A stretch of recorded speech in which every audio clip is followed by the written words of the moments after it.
Okay, awesome.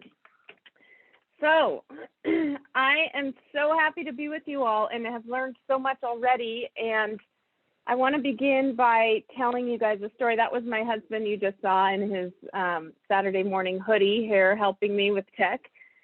Earlier this year, my husband talked me into something that I never really thought I would give into, something that all of my kids were on board for, and something that I'm still not sure I should have given into, but I personally just blame COVID for making all of us a little bit crazy. So I'm going to try to share my screen. Let's see if we can get that part to work. Let's see it. Haley, can you give me permission to share my screen? Yep. Just 1 second. Okay, thanks.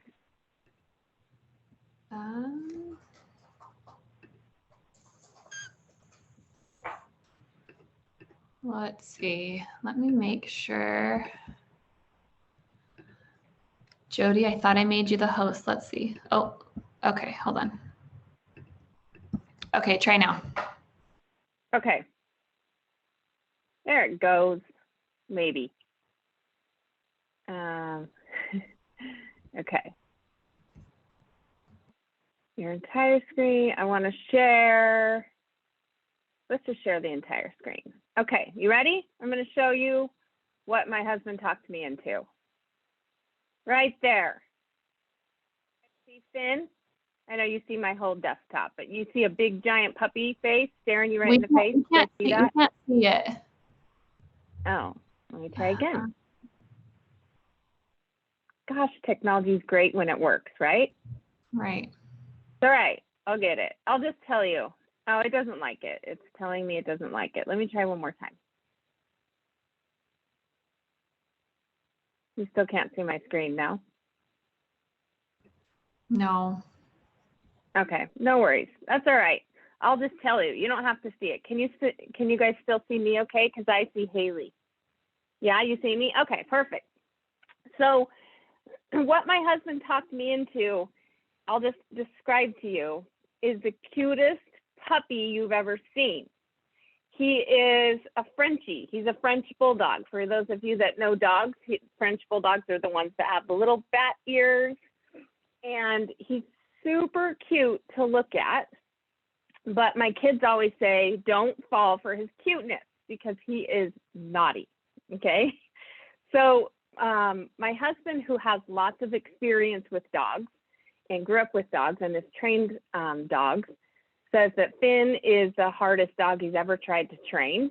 We decided that he is a combination of stubborn and stupid.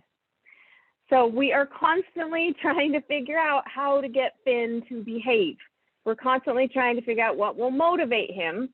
And we finally discovered that there seem to be two things that motivate him. So first of all, we have a little crate in the corner of our living room. It looks super ugly, but it's necessary because if Finn gets really naughty, then he has to go in the crate.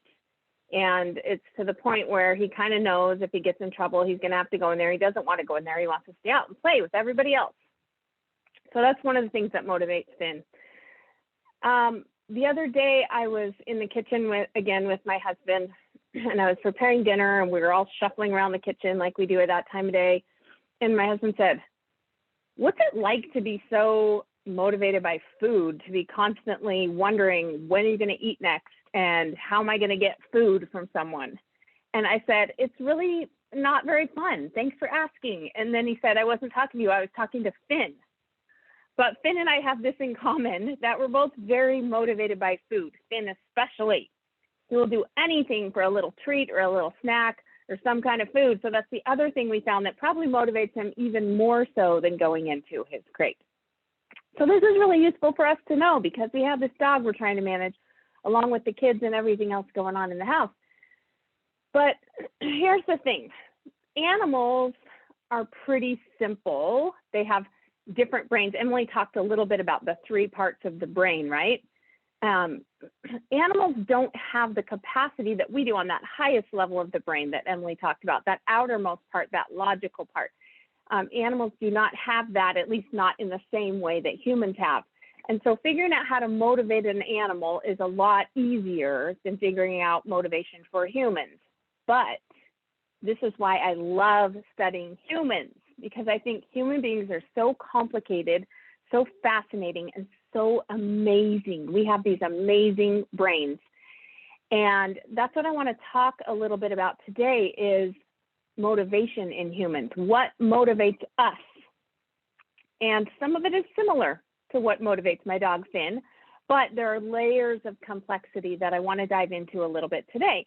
And I want you to think about, as I share with you 5 secrets, I have 5 secrets I'm going to share with you about how to stay motivated as a human. But keep in mind that my hope, obviously, here at PrendaCon is that these will be useful to you guys as guides, but also what I'm going to teach you is useful in every area of your life. It's useful to you as a parent. It's useful to you in any other job you have. It's useful to you if you ever have a goal or a habit that you're trying to change. It's really just useful to you as a human, okay? So keep that in mind today. So secret number 1 is that motivation is an inside job, okay? Here's what I mean by that. Motivation is a feeling, okay? It's a feeling that we create within us. And feelings are one of my most favorite things to study and talk about as well. So please don't tune me out, those of you that are like, oh, great, we're going to talk about feelings. This sounds really soft. I don't really like this. Stay with me, because feelings are not soft. Feelings are not mysterious. Feelings are everything. And I want you to think about motivation as a feeling. So a feeling is something that you experience in your body. That's all it is. It's a sensation, or maybe you want to call it a vibration. It's created by chemicals and hormones that get released by your internal organs, and then they move throughout your body and they create what we experience. That's it. It's pretty simple, actually, what feelings are, right? But some feelings feel really great. Others don't feel as good, but they're all useful. They're all there to try to help navigate us towards what will help us the most to achieve what we're trying to in our lives, okay? And feelings, you guys, are created by thoughts. They're created by thoughts. We tend to not think this as human beings. We think that feelings are created by things outside of us.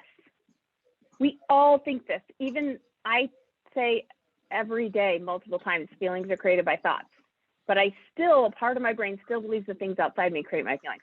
Like my brain right now thinks, I felt really stressed when I couldn't figure out how to get the audio working. But I only felt stressed because I was thinking, oh no, I really want to be ready to go. I don't want to disappoint these people. This is so frustrating. All the thoughts in my head are what made me feel stressed, right? All right. If at any time I lose audio or anything, you guys, please let me know. Somebody like wave at me or something. All right. Okay. So there is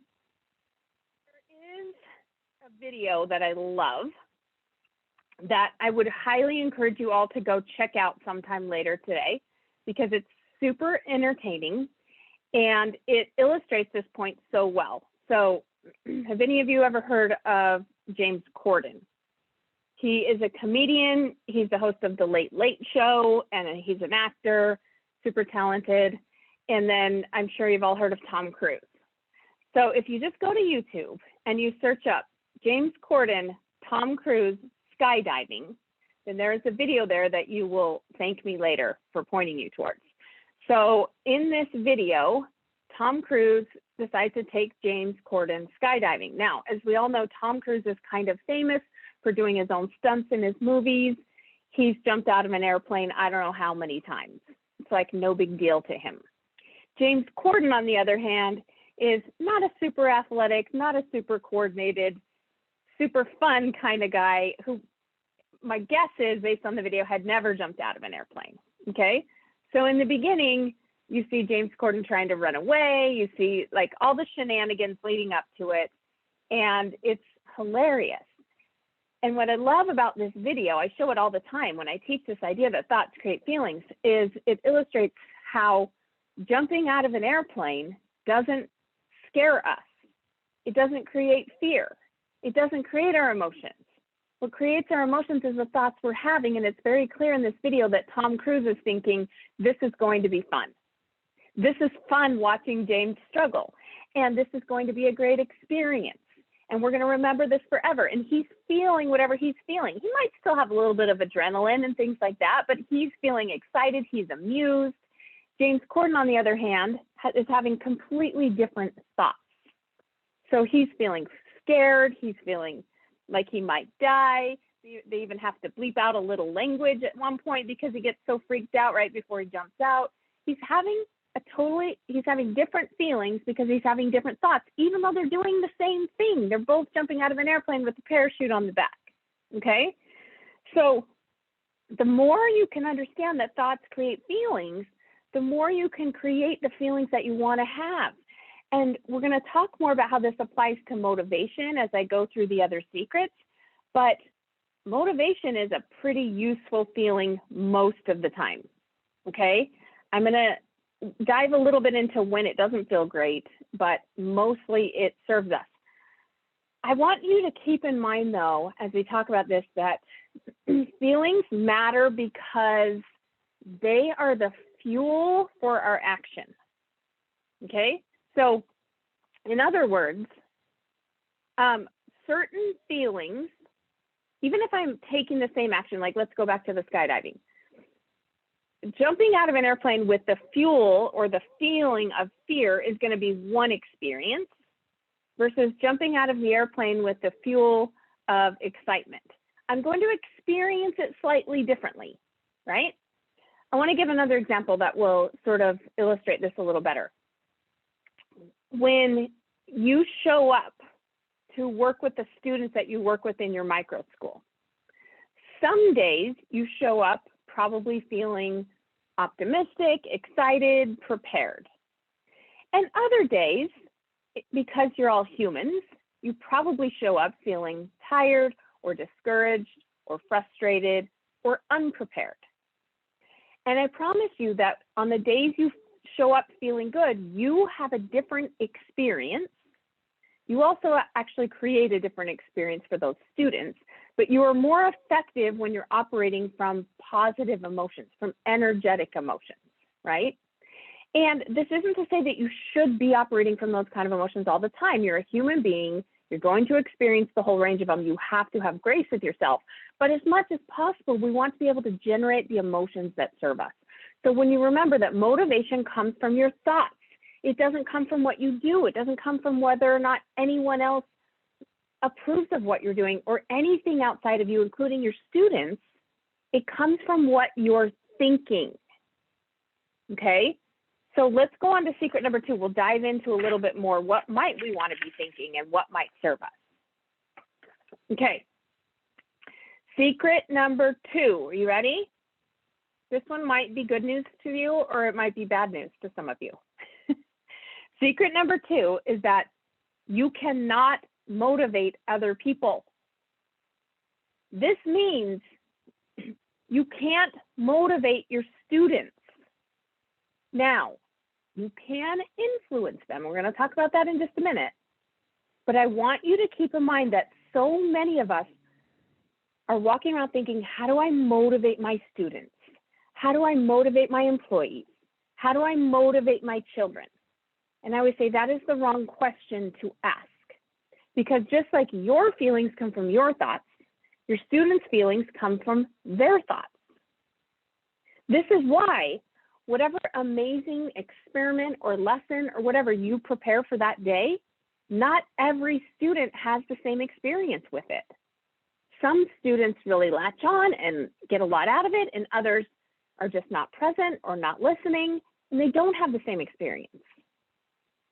Because you cannot control other people's thoughts and emotions, and you don't need to. I promise you, it feels like it's our job as guides, as teachers, as parents, as employees it feels like it would be useful if I could control them. But when I try to control them, I turn into a crazy person. I don't know about you. It's not me at my best. And it doesn't work anyway, because darn it, I haven't figured out how to control their thoughts, which means I can't control their feelings. So let's talk about influence for just a minute. The only thing I can do is to attempt to influence those people that I interact with. So like Haley mentioned, before I was a life coach, I was a corporate trainer, okay?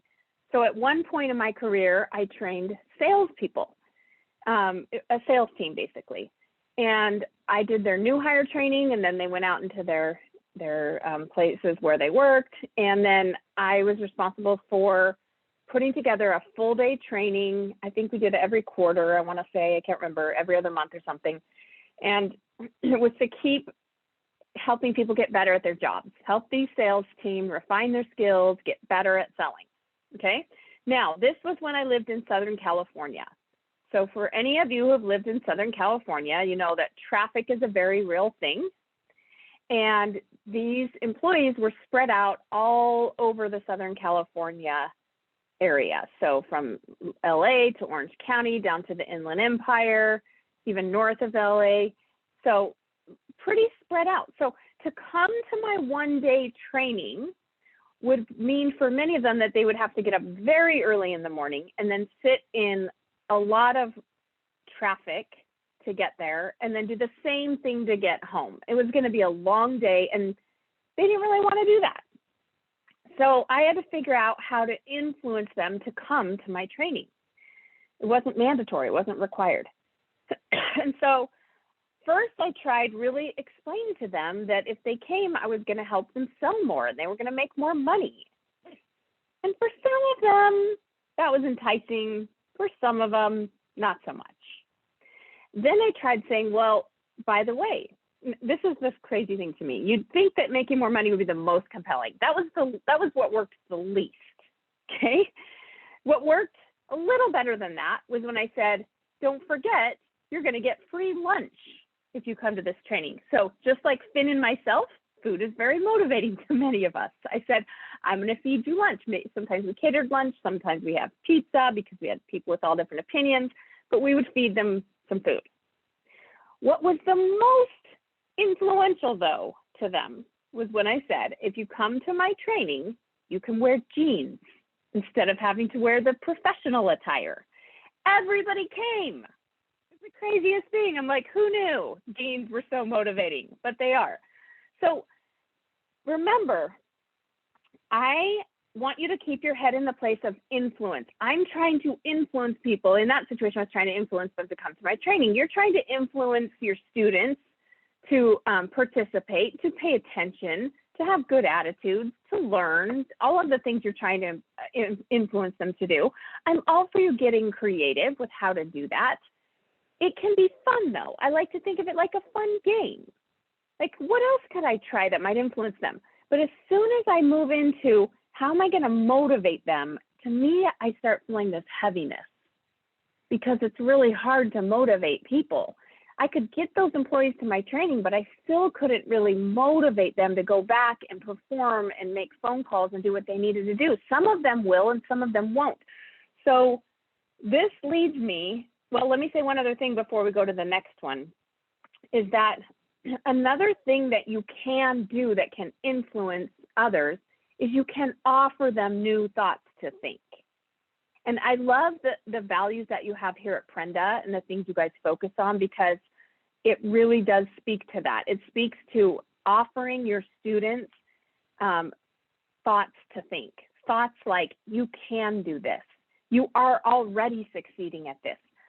One of the most powerful things I think any of us in a sort of leadership or authority type position like you're in as a guide can do is to believe in your student who doesn't believe in themselves. It sort of gives them permission to believe in themselves. Again, back when I worked in corporate, I remember having a boss who said to me at one point, and this was when I was a frontline worker, and I had a really not very good attitude to be honest. I was like, let's just do what we need to do and then go home. And I didn't want to follow the dress code and like things like that, right? And he sat me down one time and he said, listen, you're really talented. You're really smart. You have some great skills. You have a terrible attitude though. You need to clean that up. But if you're willing to clean that up, I think you could be a leader in this company. I think you could be a manager here. And I was like, what? I never in a million years would have pictured myself as a leader there. But he believed in me and he told me the truth, right? I didn't feel like he was just being fluffy with me. He said, this is what I see that is your potential that's amazing. And this is the part you're going to need to work on. You're going to have to clean that up. But I see that you're capable of this. And I think that's one of the most influential things we can do is to offer people new thoughts and tell them the truth, right? Even when the truth is hard to hear. If you tell your student or anybody in your life the truth from the feeling of love, from the feeling of compassion, from the feeling of wanting them to succeed, then as human beings, we hear it differently than when we tell it from frustration. You with me? Okay, so let's talk about secret number 3. Your main job is to motivate yourself. And very few things are more motivating than winning. Okay, so let me say that one more time because it's kind of a long one. Your main job is to motivate yourself. And very few things are more motivating than feeling like you're succeeding or you're winning. Okay, so I want you to think about a child learning to ride a bike. How do we help a child learn to ride a bike? Well, there's lots of ways nowadays. I think they have better ways of teaching kids to learn to ride bikes than what used to happen when I was a kid. But typically what I picture is someone holding onto the back of the seat trying to help them balance, or some training wheels. And that child might have to fall over on that bike. They might have to not be able to balance over and over again until the one time they get it. This is so crazy to me, like how the body just starts navigating it. And we can't even describe how. I can't even tell my child, like, no, you need to tighten your gut, or you need to, I don't even know what it is. It's just something my body does. It just kind of figured it out without me being able to verbalize how. So in other words, in order to learn to ride a bike, you just have to get on the bike and be willing to fall over and over and over again. And then one time something's going to click and you're just going to stay up on that bike. It's like magic, right? And what do we say if we're the one trying to help the child ride the bike? We say, no, nothing's wrong. If they're like, I'm just not getting this, clearly, I'm just falling, right? This is what we do as adults. We say, I'm just not being successful. I just can't lose weight. I mean, I've tried and I just can't. Or I just can't make more money. I just can't make my business work. It's not working. And I say, it's not working yet. You know what the way is that you figure out how is you fall off the bike over and over and over and over and over and over and over. And then one time you get it. And we tell the child, no, keep going. You're doing great. You're doing great. I'm so proud of you. And then that one time when they finally get it, which only lasts for maybe a few seconds before they put their feet down because it freaks them out, we say, you did it. You're doing it. Right? This is what Emily was talking about earlier. You're doing it. So the reason we offer that to the child is because that's so motivating to feel like we are succeeding. We are winning. Okay? We are all wired that way as humans. We like to win. It makes us want to keep going. So as a guide, I want you to define what winning is for you. How do we know if you're winning? How do we know if you're doing it? How do we know if you're succeeding? How do we know if there's an area where maybe you want to assess yourself and step it up a little or try something different because it's not working? Because you're not going to be perfect. I don't expect you to be perfect. But how are you going to know if you're winning? You're only going to know if you define it for yourself. Okay? Now, if I was sitting in a little circle with all of you and we were chatting, I would ask you to tell me how do you know if you're winning? But given the format and how there's so many of you here, I think what I want to do is just have you think about it for a minute. How would you know if you're succeeding as a guide? What would be the indicators that you're succeeding? Now, if what comes to your head is things like the kids or the students are happy, or they're succeeding, or they're growing, or they're learning, then I love you so much that that is not going to be a great definition for you. Do you know why? You can't control them, remember? Some of them are going to choose to succeed. Some of them are going to learn. Some of them are going to be happy. Some of them are going to be very unhappy on certain days. Some of them are going to be struggling and frustrated. And if their results, their emotions, their success equals your success, then you're going to turn into, like I said, that creepy manipulative version of you who's frustrated or just trying to get them to succeed so that I can feel like I'm succeeding. That's not nearly as effective as what I want to offer you instead. Your success has to be defined by things that you can control 100%. Okay? So, as a coach, I coach lots of people on all different problems and goals and all kinds of things. And some clients come to me and they say, like, here's a common one. I have a mother-in-law who doesn't like me, and I'm frustrated, and I don't know what to do, and she judges me, and it's really hard because she's in our life, and how do I deal with this crazy mother-in-law? Okay? So I coach my client, I teach her all the things, I offer her help, and some of my clients see it and get it, and they come back to me and say, I cannot believe that I love my mother-in-law now. I didn't even think it was possible, but thank you for helping me. And then others come back to me over and over again, and they say, I still have that same mother-in-law problem. Can we try again? And I help them again, and then it doesn't go away. And if I make my client's success mean that I'm doing a good job as a coach or not, then I'm not going to coach the same. I'm going to try to manipulate them again. I'm going to be all up in their business. I can't make it mean that. It's the same thing when I coach people on building a business or losing weight. Like, some people are going to run with it, and that's great, and some aren't. And here's the thing. I have zero judgment of anyone that doesn't run with it. I have zero judgment of anyone that just doesn't see it or just can't get themselves to do it. Zero judgment, because I have plenty of those things in my life when I've been that person. And your students are not always going to grasp what you're going to give them, I hate to tell you. They're not always going to come with you. And I don't want you to make that mean that you're not successful. Of course, we use how the students are doing as a way to adjust ourselves. Like, maybe I want to try something else. I'm constantly thinking, how do I be more effective at influencing my clients? I'm all for that. But I don't make it mean that I'm not doing a great job, because then I'm going to lose motivation. And I want motivation to drive me. So I want you to consider, what would be the things?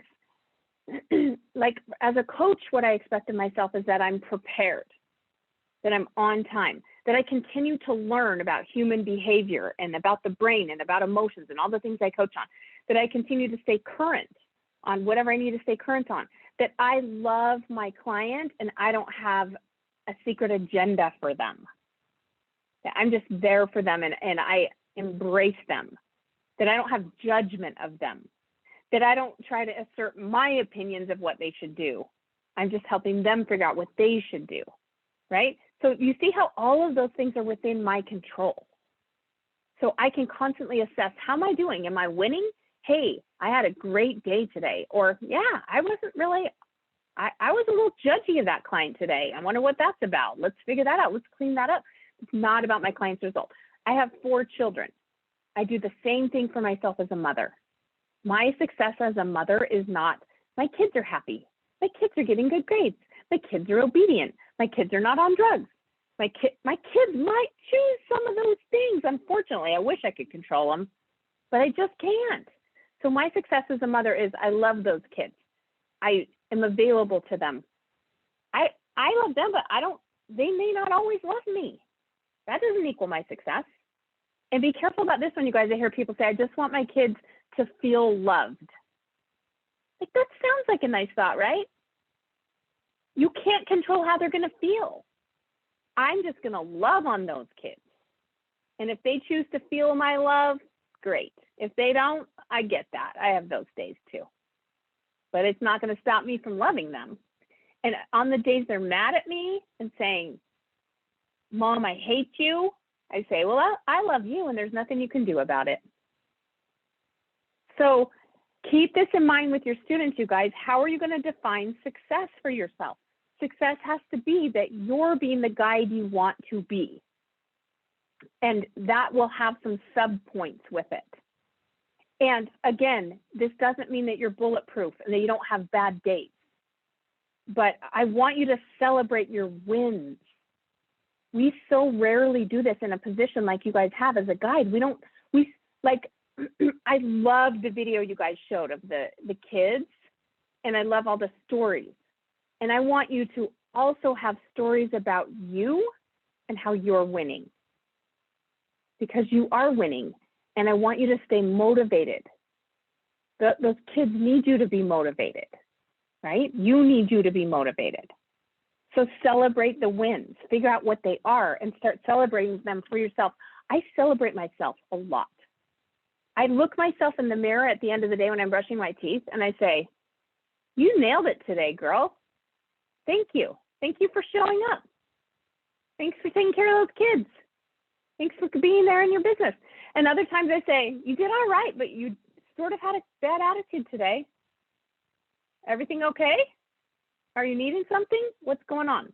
Be there for you, you guys. Sometimes other people will do it, but we can't count on them. They're not consistent. Haven't you noticed?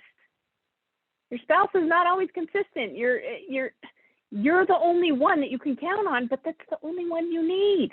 And then all the other people that come along are just like icing on top. Okay? All right. So that's secret number 3. Motivate yourself, and winning is motivating. Let's talk about secret number 4. You still with me? Secret number 4 is about self-pity. Self-pity is just an indicator that you're telling the story wrong to yourself. Okay? So self-pity is I count it as an emotion. It's when we feel sorry for ourselves. It's an emotion that I am very practiced at and very good at.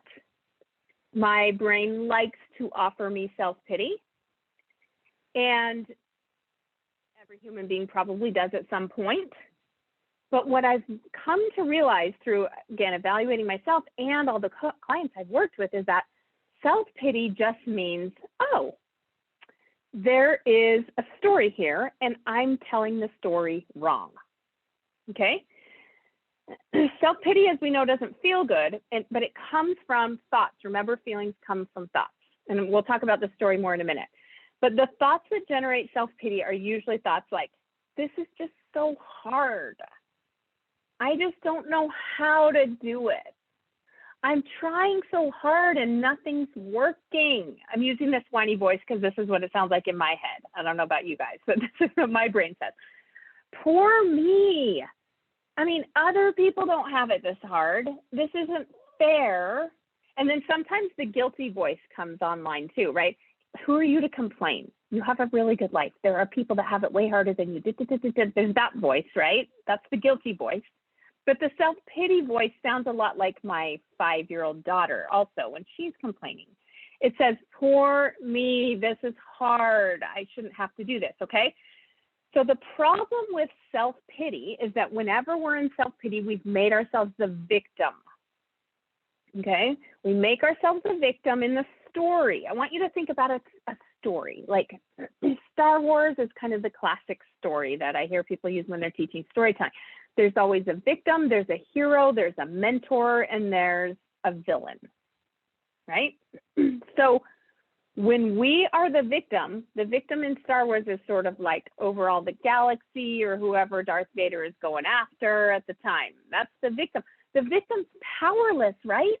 There's a reason why Yoda and Luke Skywalker and Obi-Wan Kenobi have to come in and save the galaxy because the galaxy's powerless. The galaxy's like, I don't even know what's going on. Somebody's going to blow us up. I'm sorry to real Star Wars fans. I'm probably getting some of this wrong, but the villain, or excuse me, the victim in the story is the powerless one. The victim needs a hero, and the victim has a villain that is all powerful that he or she has to be mad at. So when we move into self-pity, we make ourselves the victim. Now, victims, like I said, always need a villain. Who's the villain? I like to ask myself this when I find self-pity. Sometimes in my life, the villain has just been life in general. A lot of times the villain is like my 7-year-old child who's whining or my 3-year-old who's having a tantrum. She's the one I make the villain. Isn't that crazy? Like the student in your class, in your micro school, who's really struggling, who's not listening. That might be the one you make the villain in your mind. And you're like, this is so hard having this student. I just don't know how to do it. And we become powerless, okay? So it's always kind of funny to me when I stop and ask myself, who have I made the villain? Because I realize like that is no villain. That's just somebody in pain. Even if it's back to my client, the mother-in-law who's judging you. I'm like, tell me about this woman. Is she the one you want to be responsible for your emotions? You're like, hey, I wonder how I'm going to feel today. You know who I should put in charge of that? That mother-in-law of mine. Tell me about her. She's a mess because she's in pain. That's all. She doesn't know what to do with her own emotions. Let's not give her control of yours. Let's take it all back. Let's remember, I create my own emotions. No one else does. Okay? So self-pity means you've made yourself the victim in the story. But here's the best news I have for you. You're not the victim in the story. You're always the hero in the story. Always. Not telling the story right in your head. You're just letting your brain make up the story on default. I want you to choose the story on purpose. You're the hero. You're Luke Skywalker. Here's how it sounds. You know what? I've got this child in my micro school that doesn't ever listen and doesn't ever do the work and disrupts everybody else. And you know who the best one is to have that child? Me. I got this. Let's get creative. Let's get resourceful. Let's do this. I got this. You know who should have that child? Me. Give the child to me. I'm the best one. Some of the other guys aren't ready. Bless their hearts. We love them, but they're not ready. I'm Luke Skywalker. The child. Give me the trial. Give me the challenge. Give me the hard thing in life. I can take it. I was coaching a woman earlier this week who has a husband who's a PA, and for various reasons having to do with wanting to pay off their loans and stuff, he took a position in a government clinic. So she's got one child on her hip as I'm talking to her, another one crying in the background. And she's telling me she's made herself the victim in the story is what I'm hearing. She didn't say it that way. She's telling me how it's just so hard because the clients in her husband's clinic are really very difficult patients. Excuse me, not clients, patients. The patients are really difficult cases that come to this government clinic, and the hours are just really long. And normally PAs don't have to work this many hours, and they don't have this situation. And that means that I don't have my husband home to help as much. And she was just like heavy with the self-pity, right? I can, like I said, relate to this. And I said to her, listen, you're not the victim in this story, you and your husband. You guys are the heroes of the story. Let's tell the story with you guys as the heroes. You know what it sounds like? It sounds like, listen, there is this government clinic where patients who have more severe challenges come, and then we help them, bring them to us. We're the ones. We will help those patients. We have bigger hearts than some people. Not out of judgment, just is where we're at. We just happen to be ready to go. We have to be generous enough. Is it hard? Yeah. But you know who can do hard things? Us. And then I handle things at home while my husband works long hours because we have this mission to serve in this way. And the bonus is we get to pay off our loans as we go. And we may not choose to do this forever, but for a while, we're in. What else you got? Life? We're the ones. You see how you shift your energy when you make yourself the hero? And it's so much more fun, first of all. And second of all, it creates the ability to find amazing, creative ways to problem solve with the challenges in your life. Every single one of you has this part of your brain that is brilliant. It has brilliant solutions, and it's super creative, and it recalls people or ideas that you forgot were even in there, that you've collected throughout your life. And it's on the lookout for solutions instead of on the lookout for why everything's gone wrong. So when it sees something queued up, it goes, oh. My favorite example of this is in the movie The Social Network, which is a kind of old movie, but it was about Mark Zuckerberg when he was creating Facebook. Okay, so I don't know how accurate the movie is. I think it's based on accurate things, but at any rate, when they started Facebook, he and his buddy who started it, they were college students, and they were trying to create a database that everyone in their college would want to get on to get to know each other, to see who's at the school. That's how it started, just for their school. And then it broadened to other schools, and then it turned into what it is today. But he knew, Mark Zuckerberg said, I got to figure out how to entice people to want to log into my database and put their picture on there and say who they are and put some personal information, because if we don't get most people on there, then it's not going to be useful to anyone. So what's going to entice people to get on there? He didn't say, this is just so hard. I mean, nobody's ever done this before. I just don't know how to get people to be on. He didn't do any of that. He just made himself the hero, like, I'm going to figure out the way. And because he went into it with that mindset, there's a scene in the movie when he's in class and a buddy says, hey, you know that girl in our history class? Do you know if she's dating anyone? And he says, relationship status. That's one thing that will help people get on my database, is if there's a field for what's your relationship status. People want to know that about each other in college. So this is what I'm talking about, you guys. When you make yourself the hero of your micro school or your family or whatever it is you're trying to do, then you are suddenly thinking about everything that comes into your field of vision a little bit differently, and you will find amazing solutions. Okay, so self-pity, it's going to happen. Don't beat yourself up for it. Don't say I shouldn't be in self-pity. Just say, this means I'm actually the hero. I'm just not recognizing it, and reframe your story. Okay. All right. I want to give you one other reframing your story tip here, and then we'll go to the last secret number 5. So in my bachelor's degree, I got in journalism. And people say, did you want to be a journalist? I say, no, it just was the major that had the least math. That's why I chose it. So I don't know that that's the best way to make decisions. But at any rate, I learned a little bit about being a journalist. And one of the things they taught us is about headlines. The headline that you write for a newspaper article is really important, because the headline sells people on reading your article. And the headlines actually sell the newspaper or magazine, or they sell you now on clicking the link more than anything else. I mean, the headline in the picture, if there's a picture. So the headline matters. We spend just as much time learning how to write headlines as we did learning how to write entire articles. Okay. And one of the things that we were taught is that a headline that is going to make people think there's something to worry about, or something dangerous that they need to know about, or something dramatic that's kind of negative, sells better than a positive headline. It just does. Like, we all get so mad at the media for being so negative, but I always say, well, that's because the media's objective is to get us to click, read, buy. And we click, read, buy negative stories more than we click, read, buy positive ones.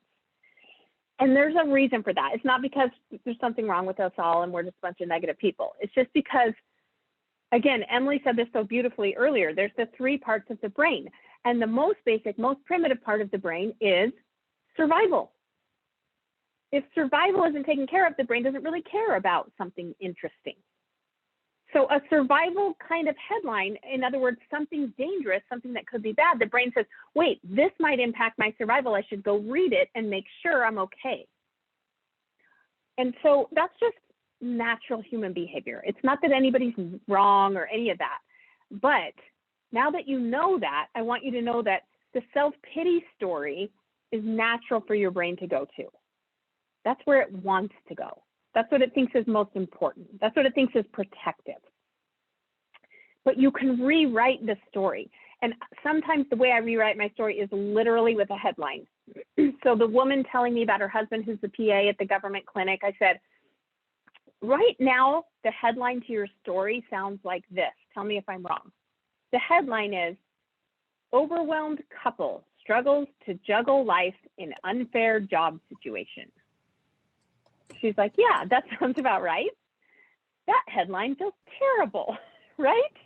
Full of self-pity. So we rewrote the headline.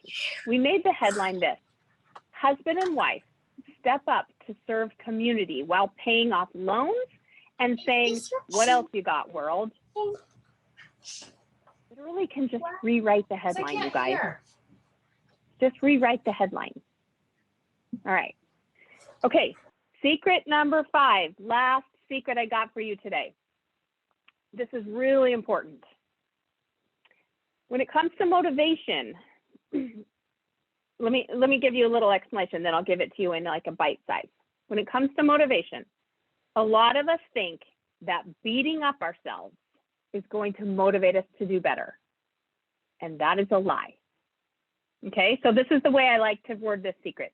You cannot hate yourself better. You can only love yourself better. This is true, you guys. You cannot guilt yourself into being a more effective guide. You can't punish yourself into being more prepared, more loving. You can't. You have to be compassionate and curious with yourself to become better. Just like that kid riding the bike. If we were constantly like, oh, you fell again, you put your feet down. After a while, that kid's not going to want to give up on riding the bike, but we don't do that. We're like, no, you're doing so good. Keep going. Okay, now I notice you keep doing this. What's going on? And we might guide them and talk them through it with curiosity, but compassion is what motivates us. Now, I will say this. So I like to think of it in 2 forms. There's fear-based motivation and love-based motivation. And sometimes when I teach this to clients, they say, well, but Jody, sometimes it works. Like I tell myself, you are getting so fat. And then for the next day, I don't eat any cookies. And I say, okay, you know what? I'm with you. It might work temporarily. It might give you a little boost, right? Might push you for a minute. But it's, I promise you, not going to create what you want in the long run. There's a great example of this. I read the bio on Steve Jobs, who, as you probably all know, is the founder of Apple and the creator of all the great products that we love today, who passed on from cancer. But he was a super creative genius, but at one point in his career, he tried to motivate people through fear. And I don't know, maybe for all of his career, I don't know. But he was really high pressure. He had really high expectations. He was very demanding. His employees report that he was very difficult to work for. And he achieved a lot. But do you know what happened along the way? People burned out very quickly. People left his organization quickly. He had to constantly find new talent. Sometimes people working there were miserable working there. So I'm not one to say that beating yourself up doesn't get you some of the results you want. I just don't think it's going to get you what you really want. And there's a much more effective way, and that is loving yourself better. Okay? So the only reason we want to do better, be better, change a habit, achieve a goal, be better with guides at working with our students. The only reason, you guys, that you want to be better is so you can feel better. That's it. I want you to think about it. Whatever your goal is, if you're feeling really motivated today, like I'm going to go try some of these things I'm learning, and you're going to learn a bunch more this afternoon, you're going to leave motivated, I promise, because you'll have all these great thoughts that have been offered to you. The only reason you're wanting to try those things is because you want to then think thoughts like, I did that and it worked. I did a good job. These students are learning. This is working. Remember, I'm winning. And if you think those thoughts, then you will feel confident. You will feel proud of yourself. You will feel love for yourself, and you will feel love for those students. That's what you really want. You want to feel better. You see what I'm saying? So then we go, well, I got to hate myself and punish myself in order to make it happen. I'm like, wait a second, isn't the goal to feel better? Why are we going to feel worse? And it's not going to go like this. Like, I'm trying something. Weight loss is the best example. People love to try to beat themselves up to lose weight. And I'll say, okay, so tell me how it's going to work. Like, let's say you're trying to lose 50 pounds. At 50 pounds to go, you hate yourself. At 49 pounds, you hate yourself. At 48 pounds, you hate yourself. Like, once we get to only 1 pound to go, do we still hate ourselves? And then just all of a sudden we love ourselves because now we lost 50 pounds? That's crazy. It doesn't work that way. You have to practice being kind and compassionate, just like the way you will best motivate those students, right? The way you will best influence, I should say, those students is through compassion. You have to do that for you. We're terrible at doing it for us. We're usually much better at doing it for other people than us. Okay?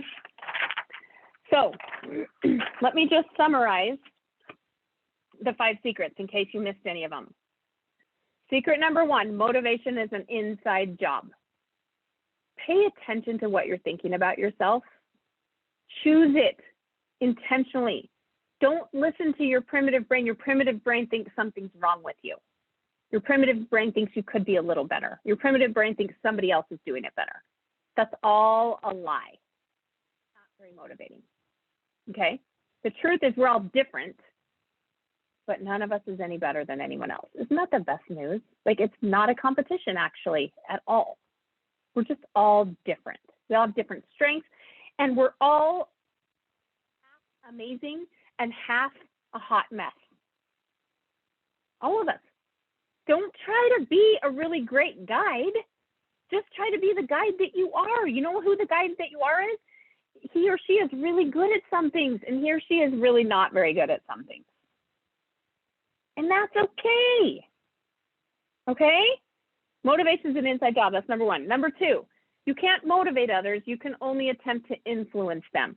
But here's what I will say. When you keep yourself feeling good, you're 10 times more effective at influencing others. The reason I'm able to be really effective at helping my clients be more confident is because I'm so confident. Right? So you go first, and then you show up for whoever you want to in your life. Number 3, your main job is to work to be motivated, and nothing's more motivated than winning.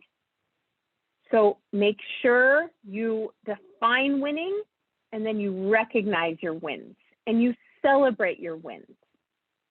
That will keep you motivated. Burnout, by the way, is not from working too hard.